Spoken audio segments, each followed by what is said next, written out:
Okay, selamat pagi guys.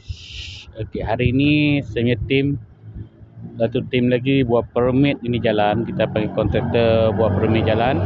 Yang hari tu kita korek siap-siap ni, ada tanam pipe. Okay, kita panggil dia orang pergi buat permit hari ni.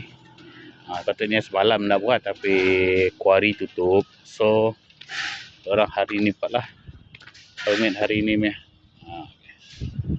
Untuk yang hari ni depan di sekolah ni, lepas MK Jati. Di sini sekolah punya, nanti sampai dia orang permit. Lori ada satu dia, lori kecil. Dari bawah. Terus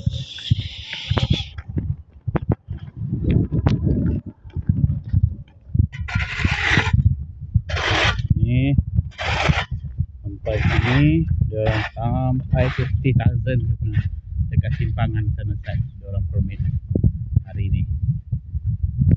Kenakan sebab siapkan sampai sini, kalau tak ada sebab budak sekolah nanti nak balik tengah hari lagi.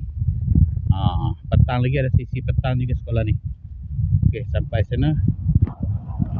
Sini mari. Okey, nak buat permit sampai sana. Okey, stay tuned guys.